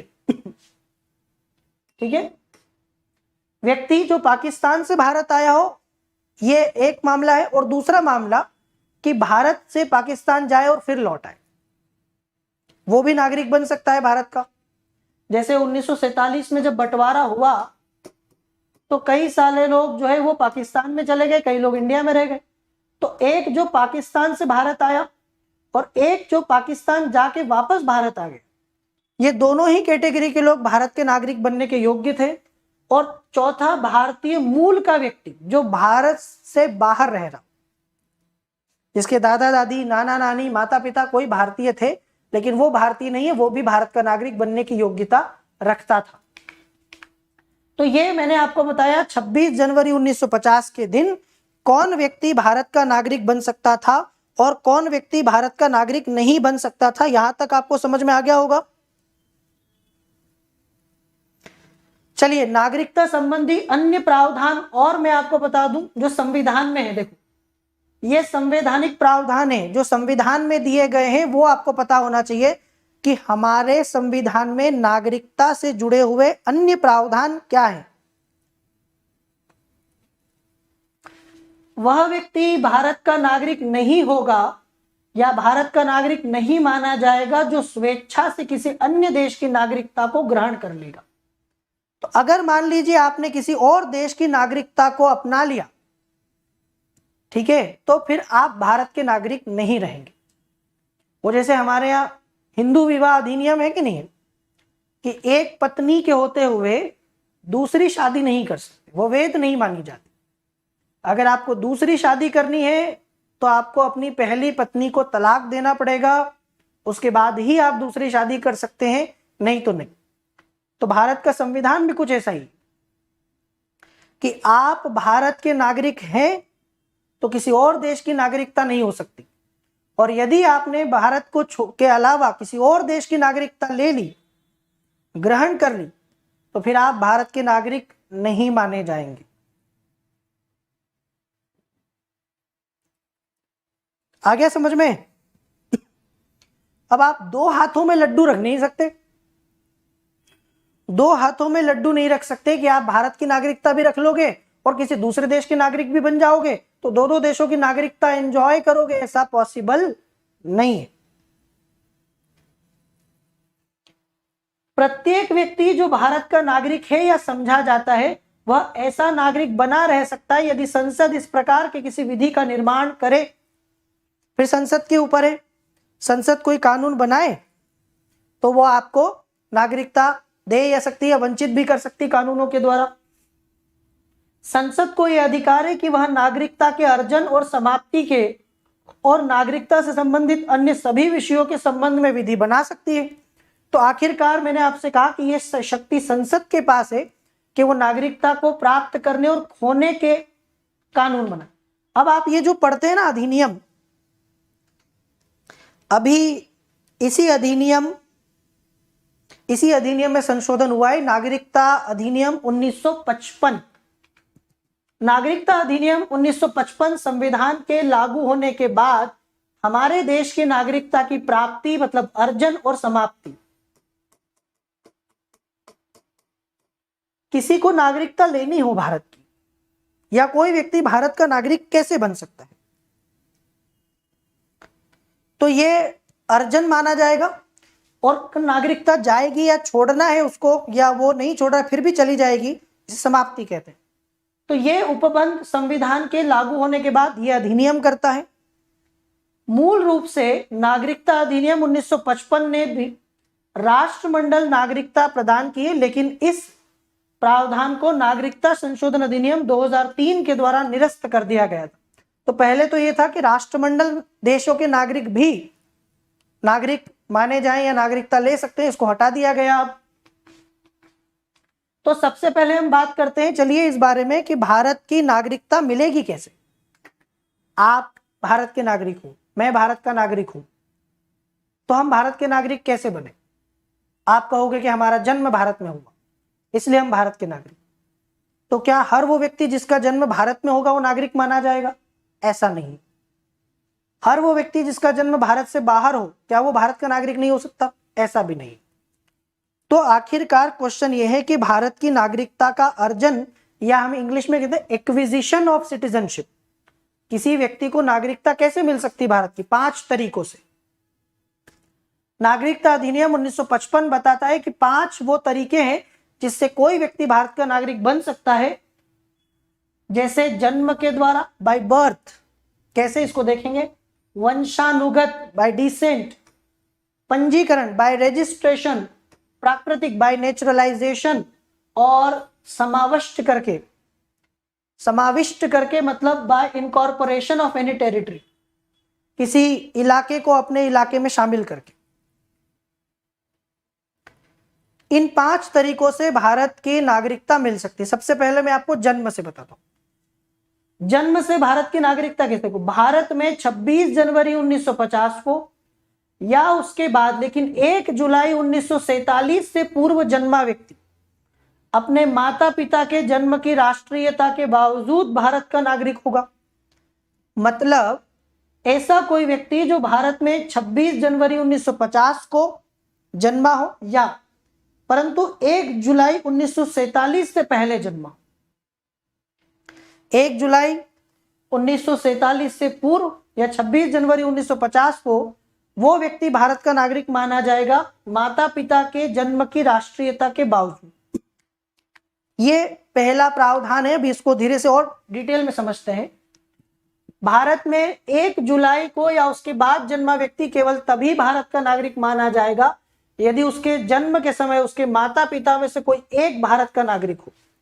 तो ये मामला थोड़ा और पेचीदा हो जाता है आगे कि यदि 1 जुलाई, जो मैंने आपको ये डेट बताई थी, 1 जुलाई 1947 से पहले जन्मा हो, लेकिन अगर बाद में जन्मा हो 1 जुलाई 1947 के बाद में अगर भारत में जन्मा हो तो वो नागरिक कब माना जाएगा? वो नागरिक तभी माना जाएगा जब उसके माता पिता दोनों भारतीय हो। माता भी भारतीय होनी चाहिए, पिता भी भारतीय होना चाहिए, ठीक है। माता पिता में से कोई एक भारत का नागरिक हो, मतलब या तो माता या पिता, मतलब ऐसा कोई जरूरी नहीं है कि माता ही हो या पिता ही हो, दोनों में से कोई भी एक, ये जो लिखा है, ऐसा व्यक्ति भारत में नागरिक माना जाएगा तभी जब जन्म के समय, मतलब जन्म के समय उसकी माता भारतीय हो या पिता, या दोनों हो चलेगा, दोनों हो तो भी चलेगा, एक हो तो भी चलेगा, और वो व्यक्ति भारत का नागरिक, ठीक है, माना जाएगा। जैसे आप सभी का जन्म भारत में हुआ है, मेरा भी जन्म भारत में हुआ है, हम भारतीय हैं, हम भारत के नागरिक हैं। तो क्यों? क्योंकि जन्म के समय हमारे माता पिता भारतीय नागरिक थे तो हम भी भारतीय नागरिक माने गए। हमारा जन्म भारत में हुआ, हमारे माता पिता भी भारतीय हैं, हालांकि दोनों भारतीय हैं, पर ऐसा कोई जरूरी नहीं है, अगर माता पिता में से कोई एक भी भारतीय हो तो भी आप भारत के नागरिक माने जा सकते हैं, ठीक है। आगे समझ में, ये पहला प्रावधान। इसके अलावा यदि किसी व्यक्ति का जन्म 3 दिसंबर 2004 के बाद भारत में हुआ हो तो वह उसी दशा में भारत का नागरिक माना जाएगा यदि उसके माता पिता दोनों उसके जन्म के समय भारत के नागरिक हो, या माता पिता में से एक उस समय भारत का नागरिक हो तथा दूसरा अवैध प्रवासी न हो। अब मान लीजिए कि कोई बच्चा है जिसका जन्म 3 दिसंबर 2004 के बाद में हुआ। अब यह एक क्वेश्चन है कि सानिया मिर्जा का बच्चा भारतीय होगा या पाकिस्तानी? तो मैंने आपसे कहा कि 2004 के बाद में जितने बच्चे जन्मे होंगे, देखो 2004 के बाद 3 दिसंबर 2004 के बाद में जितने भी बच्चे भारत में पैदा हुए या होंगे वो भारत के नागरिक तभी माने जाएंगे यदि माता पिता दोनों भारतीय हो, और अगर दोनों भारतीय नहीं हो तो एक भारतीय हो और दूसरा अवैध प्रवासी नहीं होना चाहिए। ऐसी दशा में बच्चा भारत का नागरिक माना जाएगा, ठीक है। तो ये आपका एक मामला क्लियर। जन्म के समय आपका जन्म भारत में होना चाहिए, जन्म के समय माता पिता भारतीय होने चाहिए, कुछ डेट्स हैं, और अगर नहीं भी हैं तो अवैध प्रवासी तो कम से कम नहीं होना चाहिए। एक भी नागरिक है तो चल जाएगा, लेकिन अवैध प्रवासी कोई नहीं होना चाहिए। ऐसी दशा में बच्चा भारत का नागरिक माना जाता है। भारत में जो विदेशी राजनयिक हैं, जो शत्रु देश के बच्चे हैं, वो भारत के नागरिकता को अर्जित करने का अधिकार नहीं रखते। अब आ जाओ वंश के आधार पर। ये तो मैंने आपको बताया कि भारत में बच्चा पैदा हुआ। अब कई बार ऐसा होता है कि कुछ लोगों के बच्चे भारत में नहीं पैदा होते, भारत से बाहर हो जाते। जैसे कोई व्यक्ति जॉब कर रहा है भारत से बाहर, वर्किंग वीजा पर है, साल, महीना, 6 महीना, साल, 2 साल, 3 साल, 4 साल, पिछले साल 2 साल से वो विदेश में ही रह रहा है, वहीं काम कर रहा है, वो भारतीय है, पत्नी भी भारतीय है। अब वहीं पर उनको एक बेबी होता है, अमेरिका में, ब्रिटेन में, कनाडा में, जहां भी वो काम कर रहा है। अब वो बच्चा भारत से बाहर पैदा हुआ। क्वेश्चन ये है कि क्या वो भारत का नागरिक माना जाएगा? क्या वो भारत का नागरिक माना जाएगा? तो यदि बच्चा भारत से बाहर पैदा हुआ है तो भी वो भारतीय माना जाता है या माना जा सकता है यदि जन्म के समय माता पिता भारतीय हो। जैसा कि मैंने आपसे कहा कि वो दोनों दंपत्ति जो बाहर जॉब कर रहे हैं, बाहर रह रहे हैं, और वहां उनको बेबी हुआ, भारतीय है, तो वो बच्चा भी भारतीय ही होगा, भले वो किसी भी देश में पैदा हुआ, ठीक है। कोई व्यक्ति जिसका जन्म 26 जनवरी 1950 को या उसके बाद, लेकिन 10 दिसंबर 1992 से पहले इस अवधि में भारत के बाहर हुआ, और वो वंश के आधार पर भारत का नागरिक बन सकता है यदि जन्म के समय उसके पिता भारतीय हो। तो पहले ये कॉलम जो है पिता का था, आजकल माता पिता दो ही का हो गया। पहले ये था कि सिर्फ पिता भारतीय होगा तो ही भारतीय माना जाएगा, माता से कोई लेना देना नहीं था। लेकिन 10 दिसंबर 1992 को या उसके बाद यदि किसी व्यक्ति का जन्म भारत से बाहर हुआ है और उसके जन्म के समय माता पिता में से कोई एक भारत का नागरिक हो, अब दोनों की पिता की जरूरत नहीं, दोनों में से कोई एक, तो बच्चा भारत का नागरिक माना जाएगा 1992 के बाद। मतलब आपको यह समझना है कि अगर किसी बच्चे का जन्म 92 से पहले भारत से बाहर हुआ और पिता भारतीय है तो वो भारत का नागरिक माना जाएगा, माता से काम नहीं चलेगा। और 92 के बाद अगर कोई बच्चा भारत से बाहर पैदा हुआ है और जन्म के समय माता पिता में से कोई एक भी भारतीय है तो बच्चा भारत का नागरिक बन जाएगा। ठीक है, इसको हम कहेंगे वंश के आधार पर नागरिकता।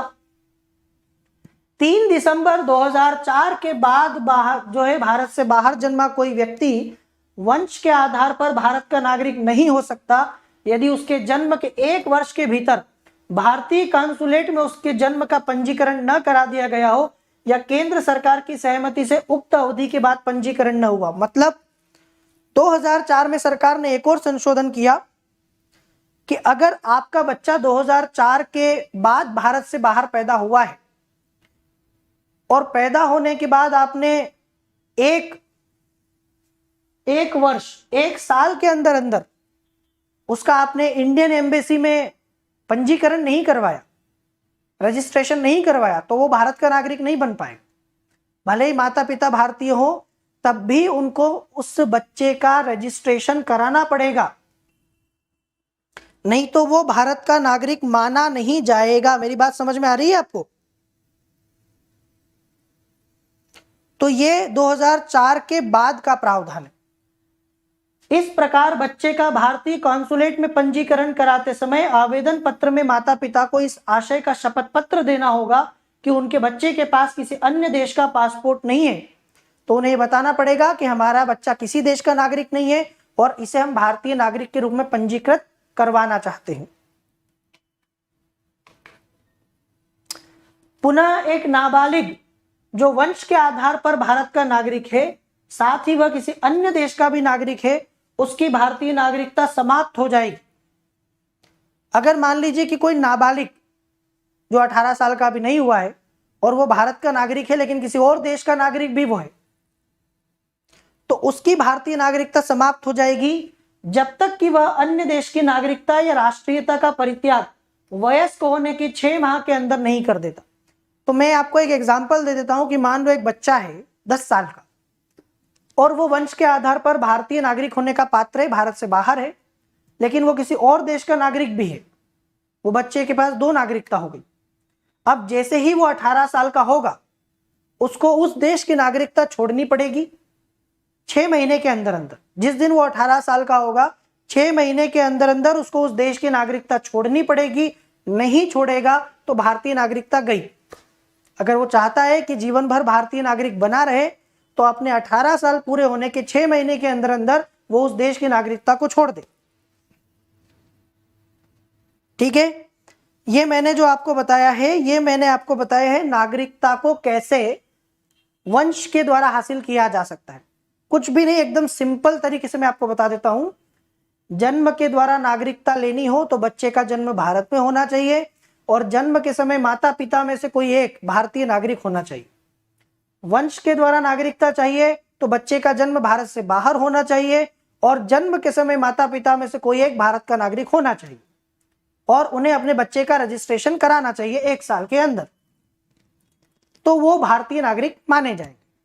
आ गया समझ में? पंजीकरण द्वारा केंद्र सरकार आवेदन प्राप्त होने पर भी किसी व्यक्ति को भारत के नागरिक के रूप में पंजीकृत कर सकती है। मान लो किसी व्यक्ति को भारत का नागरिक बनना है पर न तो माता भारतीय है न पिता भारतीय, उसके माता पिता भारतीय नहीं है, विदेशी है कोई, वो भारत का नागरिक हो सकता है। भारत की कल्चर को लेकर, संस्कृति को लेकर या किसी और चीज को लेकर आकर्षित हो जाए, वो भारत में आना चाहता हो, यहाँ रहना चाहता हो, बसना चाहता हो, तो कैसे बन सकता है भारत का नागरिक? पंजीकरण के द्वारा, रजिस्ट्रेशन करवा के बन सकता है। पंजीकरण के द्वारा भारत की नागरिकता हासिल की जा सकती है। केंद्र सरकार को आवेदन देना पड़ेगा, एक रिक्वेस्ट, एक आवेदन उसको केंद्र सरकार को एप्लीकेशन देनी पड़ेगी कि मैं भारत का नागरिक बन सकता हूं, लेकिन उसके लिए शर्त है कि वो निम्नलिखित में से कोई एक श्रेणी से जुड़ा हो। मतलब हर कोई नहीं, कुछ ही लोग हैं जो रजिस्ट्रेशन करवा के भारतीय बन सकते हैं। कौन कौन? एक भारतीय मूल का व्यक्ति जो नागरिकता के आवेदन देने से ठीक 7 साल पहले भारत में रह चुका हो, मतलब दादा दादी पूर्वज भारतीय थे, वो नहीं है, वो बनना चाहता है तो आवेदन दे दे, एप्लीकेशन दे दे, लेकिन एप्लीकेशन देने से पहले कम से कम 7 साल से भारत में रह रहा, मिनिमम 7 ईयर्स, 7 साल हो चुके हैं भारत में रहते रहते, दादा दादी पूर्वज भारतीय थे, तो मैं भारत का नागरिक बन सकता हूं। नंबर 1। नंबर 2, भारतीय मूल का वह व्यक्ति जो अविभाजित भारत के बाहर या किसी अन्य देश में रह रहा हो, जो कि जब भारत आजाद हुआ उसके पहले से किसी दूसरे देश में रह रहा हो, भारतीय मूल का हो, वो भी आवेदन दे सकता है। तीसरा कि सबसे अच्छा तो यही लगता है लोगों को, शादी। हमारे यहां दुनिया में किसी देश की नागरिकता हासिल करने का मुझे जहां तक लगता है सबसे आसान तरीका लोगों को यही लगता है। किसी को कनाडा का नागरिक बनना है तो वो कनाडा का दामाद ढूंढता है, ऐसा लड़का, एनआरआई लड़का जो कि कनाडा में रह रहा हो, बिटिया से शादी करके उसको कनाडा ले जाए, वही नागरिक बना ले।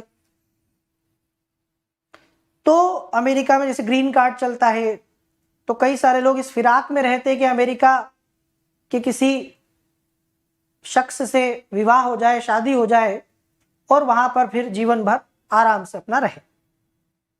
तो शादी करके नागरिकता प्राप्त की जा सकती है, ये तो आपको पता होगा। ऐसा ही भारतीय नागरिकता के साथ भी है।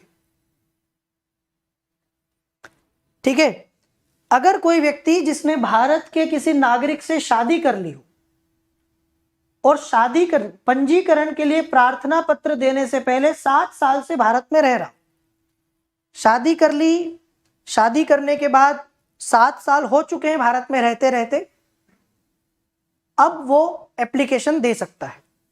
मतलब आवेदन तभी दे सकता है जब वो 7 साल से भारत में रह रहा हो, शादी करने के बाद। ऐसे थोड़ी आज शादी हुई और कल पहुंच गए कि नागरिकता दो।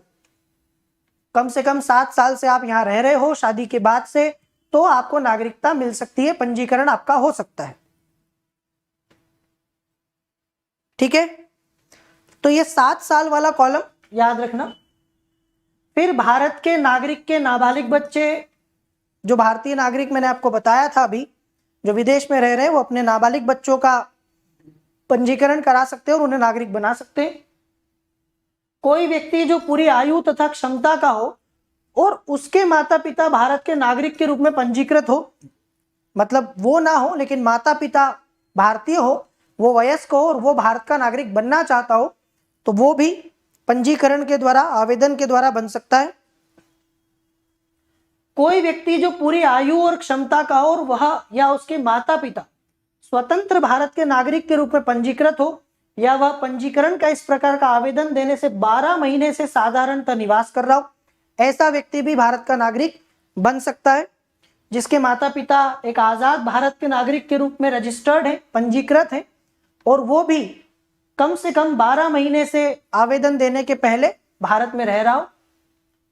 कोई व्यक्ति जो पूरी आयु तथा क्षमता का होने तथा समुद्र पार किसी देश के नागरिक के रूप में 5 वर्ष से पंजीकृत हो और वह पंजीकरण का इस प्रकार का आवेदन देने से 12 महीने से साधारणतः निवास कर रहा हो। ये सब घुमा फिरा के लगभग वही बातें हैं। इस तरीके से भारत की नागरिकता आपको मिल जाएगी।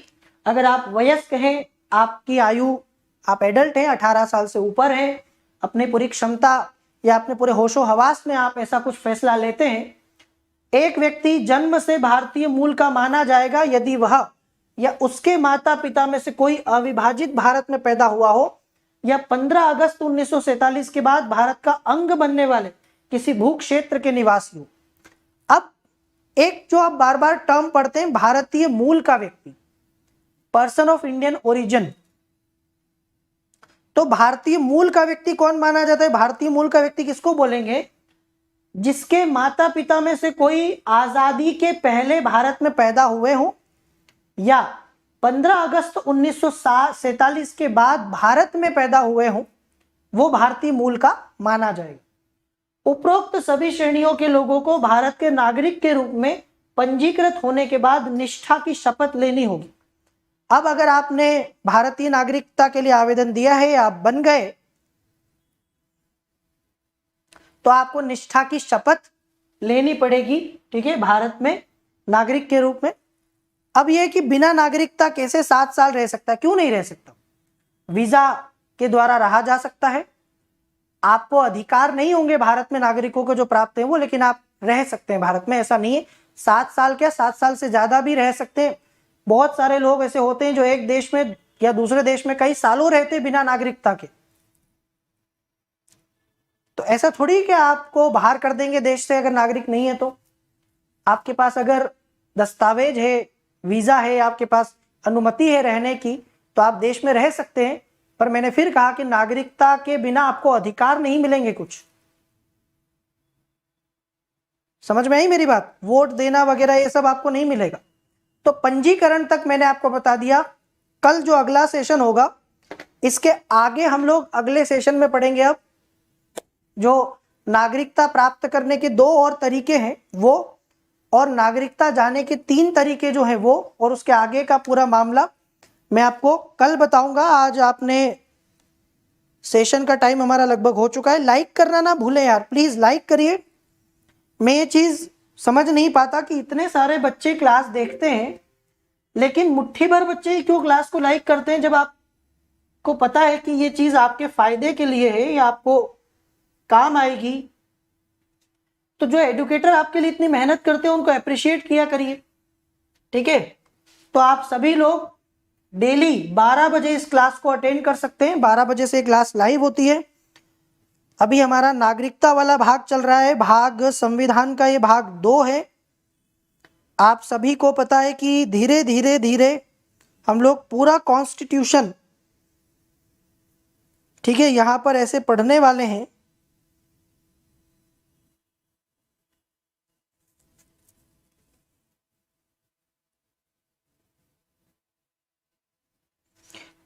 और जिस व्यक्ति को पीडीएफ चाहिए वो आपको पता है कहाँ जाना है। ये मेरा रेफरल कोड है CKLIVE।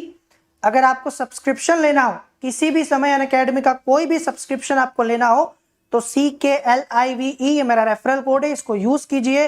इसको यूज करके आपको 10% का डिस्काउंट मिलेगा और मेरा पर्सनल गाइडेंस, मेंटरशिप भी आपको मिलेगा। सभी को बहुत बहुत धन्यवाद।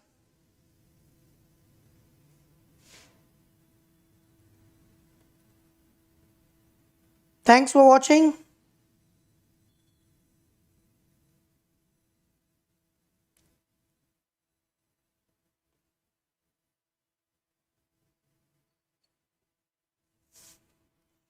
Bye. Take care. Jai Hind. Let's crack it.